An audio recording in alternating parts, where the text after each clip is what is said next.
Picture a stormy sea. Waves crash. Wind howls. The ship creaks and groans. In the middle of it all, a lone sailor grips the wheel, not because he can calm the storm, but because he refuses to let it dictate his course.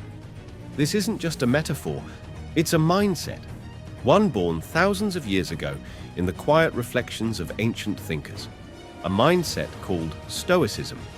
But before we dive into what Stoicism is, let me ask you something personal. When was the last time life blindsided you? A lost job, a broken relationship, a betrayal from someone you trusted? How did you respond? Did you crumble or did you adapt? Because that moment, right there, that's where Stoicism lives. Let's rewind to ancient Greece. A wealthy merchant named Zeno suffers a shipwreck. Everything he owns sinks beneath the sea. Broke and aimless, he wanders into a bookstore in Athens. There, he discovers the teachings of Socrates. And from that loss, a new philosophy is born. Stoicism didn't come from comfort, it came from chaos. At its core, Stoicism is about one powerful idea. You don't control what happens. You only control how you respond. That may sound simple, but it's life-altering. Marcus Aurelius, the most powerful man in the world at the time, ruled Rome during plagues, wars, and personal grief.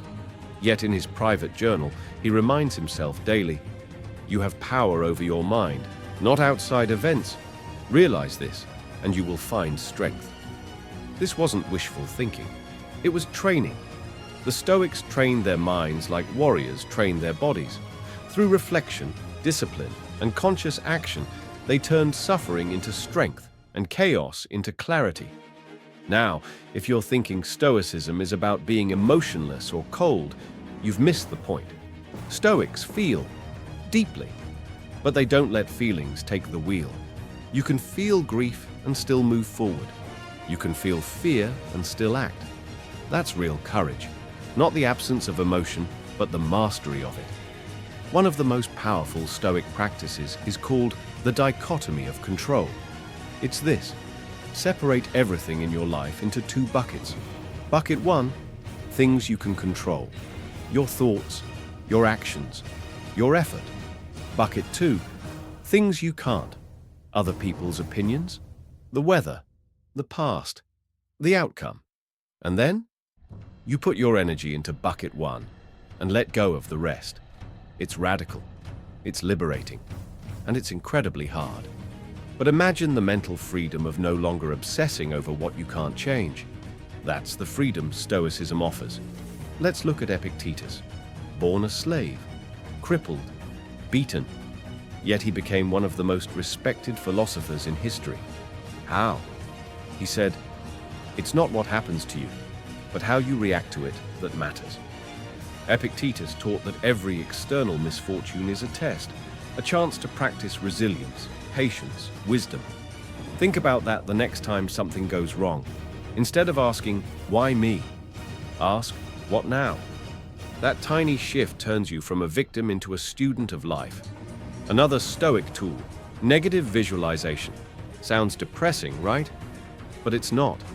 The Stoics would imagine losing the things they loved: family, health, freedom, not to make themselves sad, but to wake themselves up. When you mentally rehearse loss, you value what you have more. You stop taking ordinary things for granted: the morning coffee, a warm bed, a friend's laughter. Stoicism trains you to find peace not in perfection, but in presence. In today's world, we are bombarded by noise, advertisements, algorithms, comparison. You're told you need more success, more followers, more stuff. How? He said, "It's not what happens to you, but how you react to it that matters." Epictetus taught that every external misfortune is a test, a chance to practice resilience, patience, wisdom. Think about that the next time something goes wrong. Instead of asking, "Why me?" ask, "What now?" That tiny shift turns you from a victim into a student of life. Another Stoic tool, negative visualization. Sounds depressing, right? But it's not. The Stoics would imagine losing the things they loved: family, health, freedom, not to make themselves sad, but to wake themselves up. When you mentally rehearse loss, you value what you have more. You stop taking ordinary things for granted. The morning coffee, a warm bed, a friend's laughter.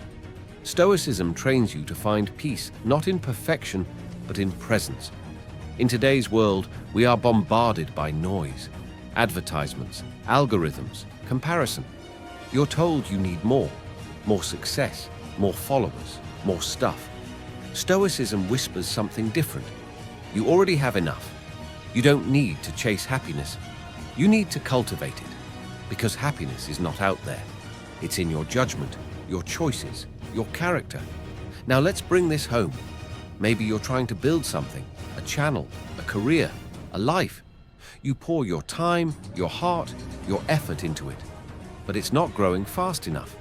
People aren't noticing. The algorithm isn't kind. It's frustrating. It's unfair. But the Stoic doesn't measure worth by applause. They measure it by effort. You showed up. You tried. You persisted. That's success. The rest is noise. Seneca, a Roman statesman and Stoic, said, "We suffer more often in imagination than in reality." Your mind can be your worst enemy or your greatest ally. That's why the Stoics journaled. They reflected. They asked themselves daily, did I do my best today? Did I act with courage? Did I waste time worrying about things beyond my control? You can start this too. Tonight. A few minutes, a quiet moment. Write it down. Over time, you'll notice your mind sharpen, your reactions calm, your path clear. Because Stoicism isn't about escaping life. It's about embracing it fully. It doesn't offer comfort. It offers clarity.